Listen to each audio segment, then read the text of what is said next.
First off, I want to say a massive thank you for all of the love on the Flash Trilogy Blueprint.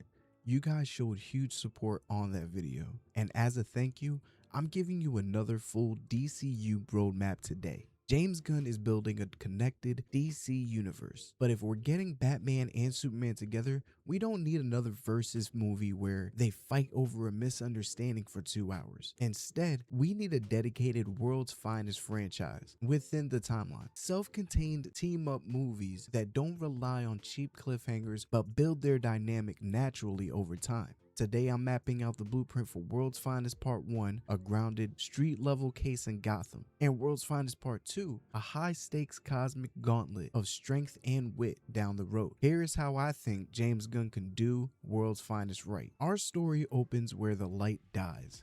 Gotham City. It's midnight, pouring rain, and a high-level mob crew is moving illegal cargo in a back alley. Suddenly, the street light flickers off, and from the fire escape drops the Batman. He moves with pure Blade style, tactical efficiency, brutal, fast, and terrifying. In under 90 seconds, the crew is neutralized, leaving them broken and pinned to the cold pavement. Now cut to Metropolis, where Clark Kent sits at his desk at the Daily Planet, scanning newswire feeds out of Gotham detailing a brutal vigilante hospitalizing criminals. Disturbed by these tactics, Clark convinces Perry White to let him cover the Gotham beat. Clark wants to uncover who this Batman really is before someone gets killed. Clark arrives in Gotham and immediately hits the ground running. But first, as Superman, he tries flying door to door to investigate, but Gotham isn't Metropolis. Citizens slam doors in his face, viewing him as just another untrustworthy cape who couldn't understand their city. Realizing Superman isn't getting answers, Clark puts on his reporter badge. His digging leads him straight to Wayne Enterprises. Using his press pass to get into an exclusive Wayne Enterprises gala, Clark corners Bruce Wayne, calling out the hypocrisy of a billionaire whose city relies on a masked brutalizer. Bruce snaps back with playboy charm, telling Clark that Gotham requires a tougher hand. But as Bruce speaks, Clark's super hearing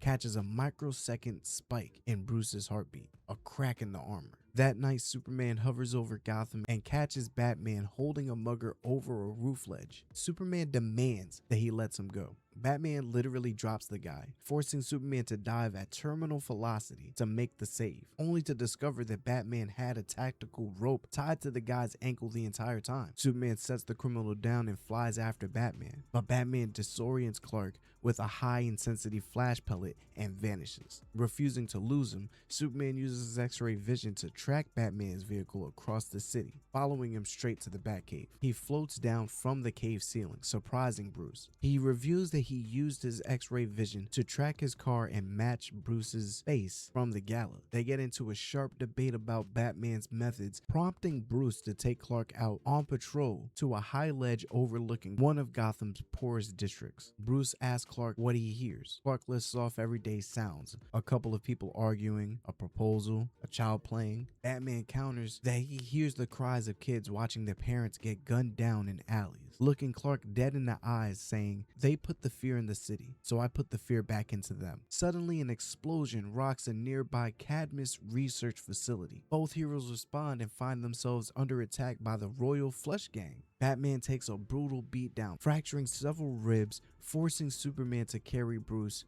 back to the safety of the Batcave while the gang escapes. Back in the cave, while tending to Bruce's injuries, they check security footage and realize the horrifying truth. There was no Royal Flush Gang. It was a shared hallucination created by a young, tragic telepath named Ace. Superman was actually the one striking Batman during the delusion. They track Ace to an abandoned park where her powers are flaring out of control, trapping both heroes in mental nightmares. Clark breaks through his dream of a totalitarian Krypton by reaffirming his true purpose. He wasn't sent to rule them. He was just sent to survive. If anything, he was sent to love. Bruce breaks out of his nightmare of Crime Alley by recognizing that he was just a helpless child back then, and that Ace is just an innocent, scared child now. In a moment heavily inspired by the iconic Justice League animated series, Bruce steps out of the illusion and sits quietly on a swing right next to Ace. As her powers drain her body, Batman gently takes her hand, sitting silently while under the streetlight until she peacefully passes away. Superman arrives and watches this unfold, seeing the deep hidden humanity behind Batman's terrifying exterior. As the sun breaks over Gotham the next morning, Bruce declares Cadmus as his next target. Clark admits that while Gotham might not need another Superman, it definitely needs the Batman. And as he turns to ask Bruce what he thinks, Batman is already vanished into the shadows. Superman smirks,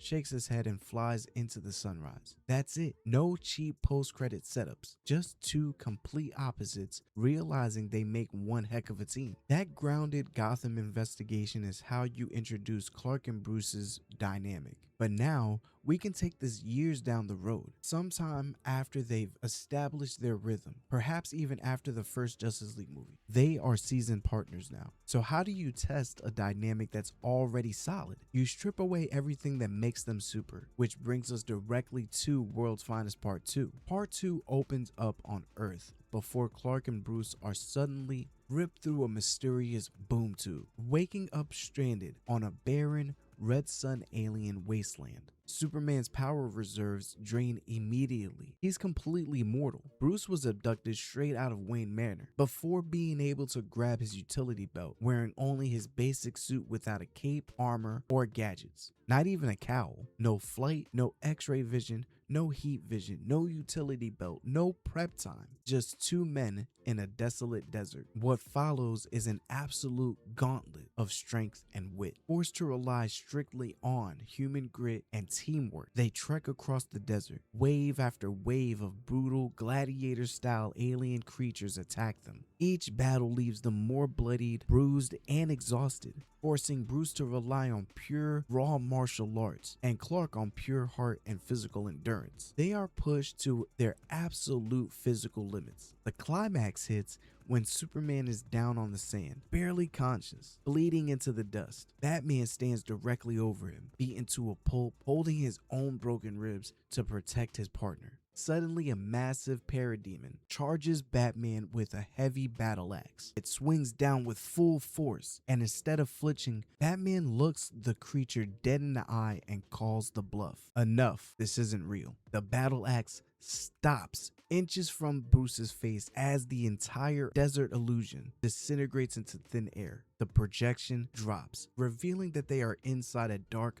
apocalyptic chamber. DeSaad, the cruel chief torturer of Apokolips, steps out from the shadows. He reveals he abducted Earth's greatest protectors to run them through a simulated gauntlet, testing their physical limits, tactical wit, and psychological resolve to evaluate them for an impending invasion. DeSaad opens a boom tube to send them back to Earth, mocking them that their endurance only buys Earth a temporary state of execution. Batman steps toward the portal, turns to the side, and warns him cold-faced, "Tell your master he made one mistake. He let himself be known to us. Next time you show up, we will be ready, and maybe I will run my own test." DeSaad squints his eyes, not necessarily showing fear but concern, like maybe he shouldn't take his words too lightly. Superman, holding his bruised side as his power slowly returns, smirks and adds, "Yeah, what he said, and don't you forget it," before hurrying through the boom tube right behind Bruce. Cut to the dark throne room of Apokolips. DeSaad kneels down before a massive shadowed throne, reviewing his battle findings. From the darkness, glowing red eyes ignite